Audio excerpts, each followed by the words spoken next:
Olá a todos, eu sou Beatriz Borges e vou apresentar o meu trabalho que leva o título de Elaboração de Formulações para Uso Capilar contendo extrato de resíduos do Theobroma cacau, feito sob orientação da professora Neila de Paula Pereira.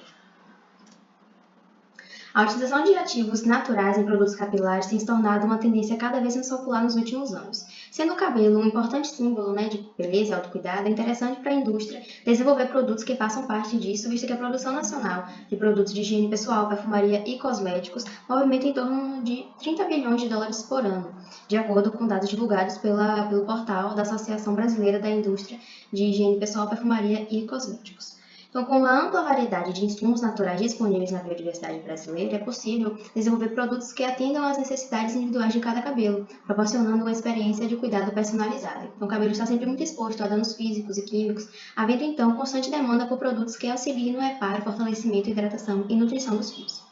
A casca da amêndoa do cacau é um resíduo conhecido por conter uma grande quantidade de polifenóis e fibras alimentares, como celulose, pectina e lignina. Então, esses compostos fenólicos eles são armazenados nos cotilédones das sementes do cacau. No entanto, durante a fermentação, ocorre a perda desses compostos devido à difusão do cotilédone. Então, dessa forma, a casca se torna um material rico em compostos bioativos.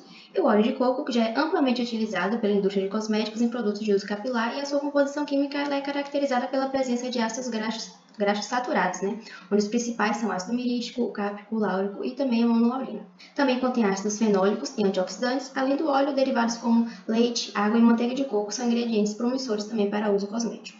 Então, o estudo se deu por inicial pesquisa em base de dados para compor o referencial teórico, e as emulsões elas foram preparadas por método de inversão de fase água em óleo para óleo em água a quente. E para verificar a estabilidade das formulações, as amostras elas foram submetidas a teste de estabilidade preliminar, ou teste de prateleira, e como preconizado pela Anvisa, antes de iniciar o teste, as amostras elas passaram por centrifugação a 1.500 RPM por 40 minutos, 3.500 RPM por 10 minutos, a fim de observar a possível separação entre as fases oleosa e aquosa. Após passar por esse estresse cinético, as amostras elas foram expostas a condições extremas de temperatura em estufa e freezer para verificar sua estabilidade.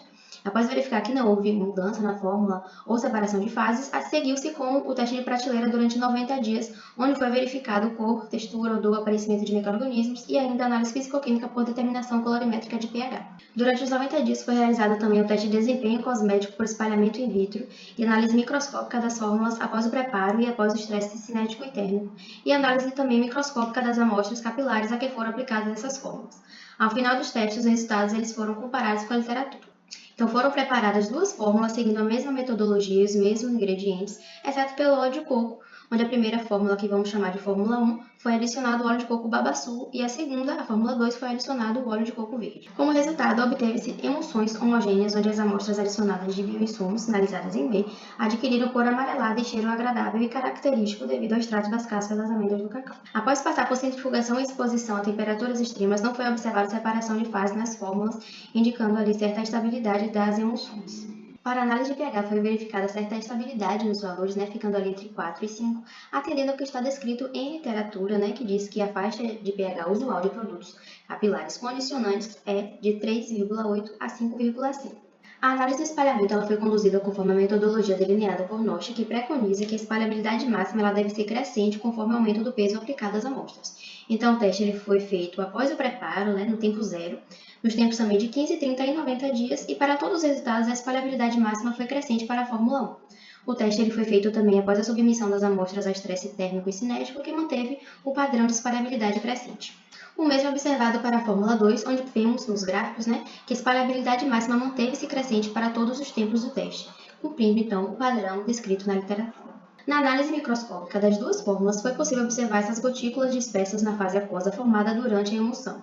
Para a emulsão ela ser considerada estável, essas gotículas elas precisam estar atendendo um padrão de homogeneidade em tamanho e formato. Nas figuras, podemos observar as gotículas redondas com homogeneidade de tamanho, que foi mantida após a submissão aos testes de estabilidade. Na análise microscópica das amostras capilares, pode-se observar a integridade da cutícula capilar, que manteve-se fechada, indicando boa interação da superfície capilar com os componentes da formulação, como os óleos de coco e o extrato das cascas das amêndoas do cacau. Com isso, conclui-se que as propriedades contidas nas cascas das amêndoas do cacau e a inovação do uso desse produto são algumas das vantagens na sua utilização para a elaboração de extratos e aplicação na indústria de cosméticos. E a associação dessas matérias-primas regionais traz agregação de valor e incentivo ao aproveitamento de resíduos na indústria alimentícia, além de contemplar também a economia circular.